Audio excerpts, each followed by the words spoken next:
ಏನು ವಾಟರ್ ಯಾರು ಮಾಡಿಲ್ಲ ಸರ್.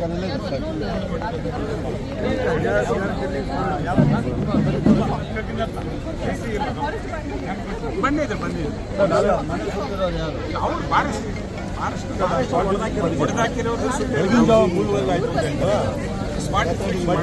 ಡಿಪಾರ್ಟ್ಮೆಂಟ್ ಅಂತ ಗ್ಯಾರಂಟಿ ಇಲ್ಲ.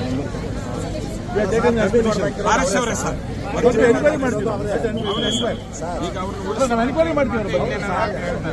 ಮತ್ತು ಮೇಡಮ್ ಈಗ ಸಾಹೇಬ್ರು ಹೇಳಿದ್ದಾರೆ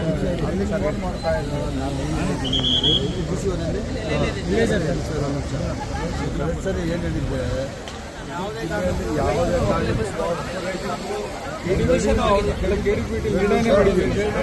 ಮತ್ತೆ ನಾವು ಇಲ್ಲಿಂದ ಏನು ಜನರ ಕಮಿಟಿ ಆಯ್ತಲ್ಲ SIT ಕಳಿಸ್ಬೇಕು ಅಂತ ಹೇಳಿದ್ವಿ. ಹೋಗಿ ಸುಪ್ರೀಂ ಕೋರ್ಟ್ ತನಕ ಆಗಿರೋದ್ರೆ ಫಾರೆಸ್ಟ್ ಅವರೇನೋ ಮಾಡಿದ್ರೆ ತಪ್ಪು. ಅವ್ರು ಬಂದಾಗ ನಮ್ಗೆ ಹೇಳಿದ ಮಾತ್ರ ಅವ್ರು ಹೇಳಿದ್ವಿ ಸರ್. ಕೇಳಿಸ್ಕೊಳ್ಳಿ, ಅವರು ಪ್ರೈವೇಟ್ ಅವರಾದ್ರೂ FIR ಮಾಡಬೇಕು, ಫಾರೆಸ್ಟ್ ಅವರಾದ್ರೂ ನಾನು FIR ಮಾಡ್ತೀನಿ ಬಿಡಿ ಸರ್. ಅವ್ರಿಗೇನು ಯಾರು ಅವತ್ತೇ ನಾನು ಸಾರಿ ಹೇಳ್ತಾ ಇದ್ದೀನಿ. ಅವ್ರು ಮುಂದುವರೆದ್ರೆ ಏನು ಹೇಳಿದ್ದೀನಿ, ನೆಕ್ಸ್ಟ್ ಏನಾದರೂ ಅಲ್ಲಿ ಅವ್ರದ ಜಾಗಗಳಿಂದ ಕೆಲಸಗಳನ್ನ ಮಾಡಿದ್ರೆ ನಿಮ್ಮಲ್ಲಿ FIR ಮಾಡ್ತೀನಿ ಅಂತ ಅವ್ರಿಗೆ ಹೇಳಿದ್ದೀನಿ. ಅಲ್ಲಿಗೂ ಅವರು ಮಾಡಲ್ಲ ಎನ್ಕ್ವೈರಿ ಸರ್. ಸರಿ ಇದೆ, DC ಸಾಹೇಬ್ರು ಹೇಳ್ತಾರದು ಸರಿ ಇದೆ. ಆದ್ರೆ ಫಾರೆಸ್ಟ್ ಡಿಪಾರ್ಟ್ಮೆಂಟ್ ಅವರು ನಿಮ್ಮ ಅವ್ರ ಮೇಲೆ ಹೇಳ್ತಾರೆ, ಅವ್ರನ್ನೇ FIR ಮಾಡಿ ನಮ್ಮ ಮೇಲೆ FIR ಆಗಿಲ್ಲ ಸರ್. ಮಾಡಿದ್ದು ಪೊಲೀಸ್ ಟೌನ್ ಪೊಲೀಸ್, ಇದು ರೂರಲ್ ಪೊಲೀಸ್ ಹೆಂಗ್ ಮಾಡಿದ್ರು ನಮ್ಮ ಜಮೀನು ನಾವಿದ್ದೀವಿ. ಯಾವಾಗ ಸರ್ ಎಲ್ಲ 15 days ಆಯ್ತು ಬಿಫೋರ್ ಅವರ್ ಮೀಟಿಂಗ್. ಇಲ್ಲ ಸರ್,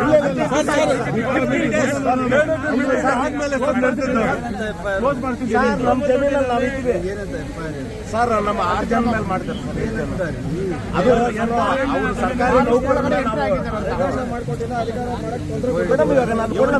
ಇವರಿದ್ರೆ ಈಗ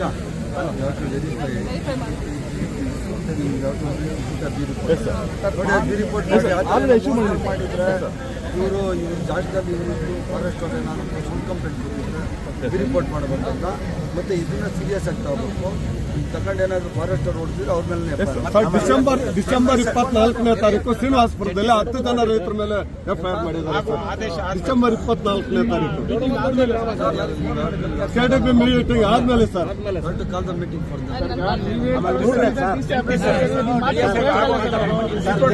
ಆಗಿದೆ ಸರ್. SP ಮೇಡಮ್ ಹೇಳ್ತಾ ಇದ್ದೀನಿ ಮಾಡಿ ಕೇಳಿ sir. You have to put in this thing FIR on them and you have to take action. Yes sir. ನನಗೆ ಹೇಳಿದ್ರೆ DM ಕರೆಸಿ DC ಕುಡಿಸಿ ನಾನೇ ಮಾತಾಡಿ ನಮ್ಮ ಗಮನಕ್ಕೆ ಗೊತ್ತಾಗೋದೇ